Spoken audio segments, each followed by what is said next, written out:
Kebanyakan sapi ternak merupakan keturunan dari sapi liar yang dikenal sebagai Aurochs atau Urus, yang dalam bahasa Jerman berarti sapi kuno, dengan nama ilmiah Bos primigenius.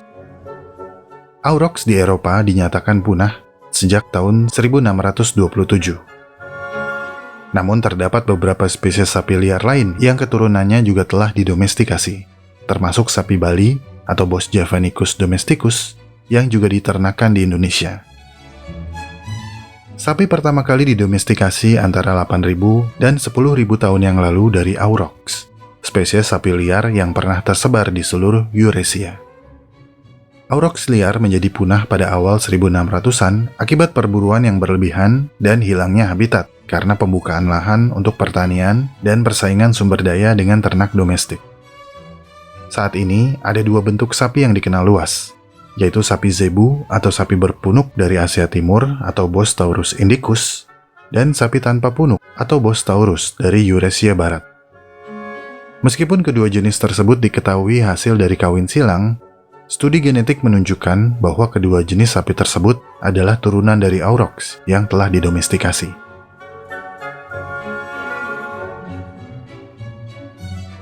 Spesies Bos lain yang berkerabat jauh yaitu yak dengan nama latin Bos gruniens atau Pophagus gruniens juga didomestikasikan dan masih memiliki populasi yang hidup di alam liar, yaitu Bos gruniens mutus.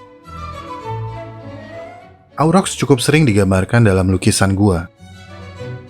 Aurochs adalah salah satu herbivora terbesar di Eropa, dengan jantan dewasa yang mencapai ketinggian bahu antara 160 dan 180 cm, dan tanduk yang melengkung ke depan sepanjang 80 cm. Sementara, yak liar yang terancam punah juga memiliki tubuh yang tak kalah besar. Yak liar memiliki tanduk hitam melengkung ke atas dan ke belakang, dengan tubuh berambut panjang berwarna hitam hingga coklat. Jantan dewasa diketahui dapat tumbuh hingga 2 meter, dan panjang tubuhnya mencapai 3 meter, dengan berat antara 600 hingga 1.200 kg. Sementara betina memiliki tubuh yang relatif lebih kecil, dengan berat rata-rata hanya 300 kg. Arkeolog dan ahli biologi sepakat bahwa ada bukti kuat dari dua peristiwa domestikasi yang berbeda dari keturunan Aurochs, yaitu Bos taurus sekitar 10.500 tahun yang lalu yang diduga pertama kali didomestikasi di Asia Barat, seperti Turki dan Mesir. Kemudian Bos indicus di lembah Indus, di wilayah India, sekitar 7.000 tahun yang lalu. Domestikasi Aurochs ketiga diduga terjadi di Afrika, yaitu Bos africanus, sekitar 8.500 tahun yang lalu. Sementara, yak didomestikasi di Asia Tengah, sekitar 7.000 hingga 10.000 tahun yang lalu. Studi mitokondria DNA baru-baru ini juga menunjukkan bahwa Bos taurus dulunya diperkenalkan ke Eropa dan Afrika. Studi genomik terbaru dari 134 breed modern mendukung keberadaan 3 peristiwa domestikasi tersebut, tetapi juga menemukan bukti lain, seperti gelombang migrasi yang turut mempengaruhi proses domestikasi. Sapi taurin yang tidak berpunuk atau Bos taurus kemungkinan besar didomestikasi di suatu tempat di wilayah sabit subur, sekitar 10.500 tahun yang lalu. Bukti substantif paling awal untuk domestikasi sapi adalah budaya Neolitik di Pegunungan Taurus di Turki. Salah satu bukti pendukung yang kuat tentang tempat domestikasi ini adalah keanekaragaman genetik sapi tertinggi yang terdapat di Pegunungan Taurus. Penurunan bertahap dalam ukuran tubuh pada Aurochs, yang juga merupakan ciri khusus bawaan domestikasi, terlihat di beberapa situs sejarah di Turki Tenggara, dimulai pada akhir abad ke-9 di Kayonu Tepesi, sebuah pemukiman Neolitik di Turki Tenggara yang berkembang sekitar 8.630 hingga 6.800 sebelum Masehi. Sapi bertubuh kecil tidak muncul di dalam penemuan arkeologi di bulan sabit subur timur sampai akhir milenium ke-6 sebelum Masehi. Bukti mitokondria DNA terbaru untuk zebu atau sapi berpunuk dengan nama latin Bos indicus menunjukkan bahwa 2 garis keturunan Bos indicus saat ini ada pada spesies modern. Strain 1 diketahui mendominasi di Asia Tenggara dan Cina Selatan, dan kemungkinan besar telah didomestikasi di wilayah lembah Indus, yang sekarang menjadi Pakistan. Bukti transisi Bos Indicus dari liar ke domestik adalah bukti peninggalan di situs Harappa, seperti Mehrgarh, sekitar 7.000 tahun yang lalu.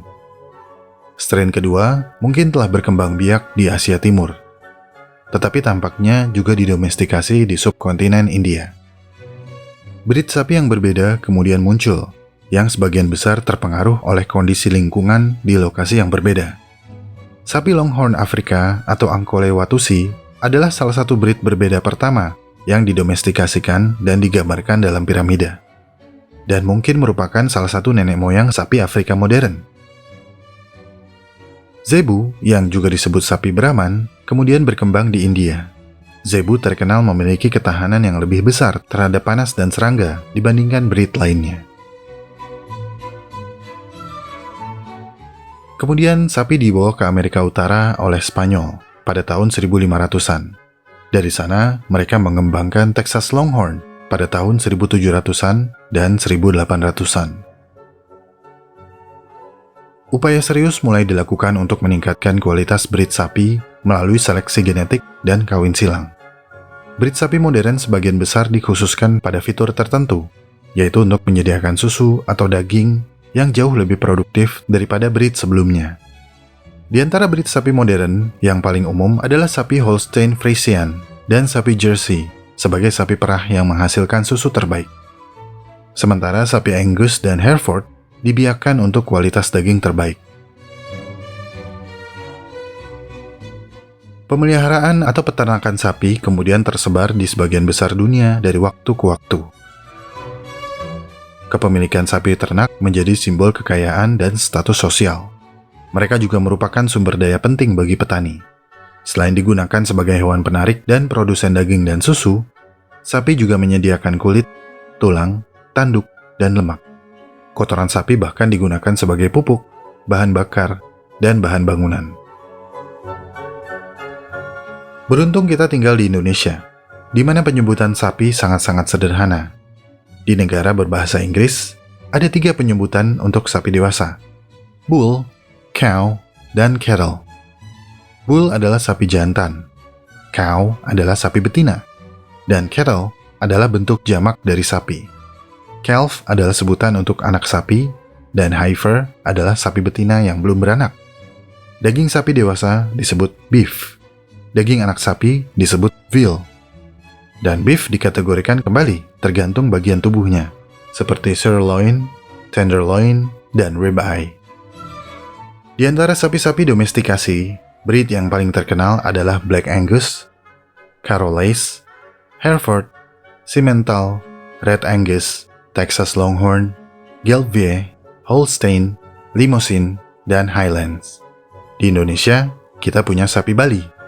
Sapi Bali dimanfaatkan sebagai sapi potong untuk diambil dagingnya, juga sebagai sapi pekerja untuk membajak sawah. Sapi Bali yang bernama latin Bos Javanicus domesticus adalah jenis sapi peliharaan yang merupakan bentuk domestik dari banteng atau Bos Javanicus. Banteng atau Bos Javanicus dan Bos Sondaicus adalah spesies sapi liar yang ditemukan di Asia Tenggara. Banteng dibagi menjadi 3 spesies, yaitu banteng Sine atau Burma, banteng Temadau atau banteng Kalimantan, dan banteng Jawa.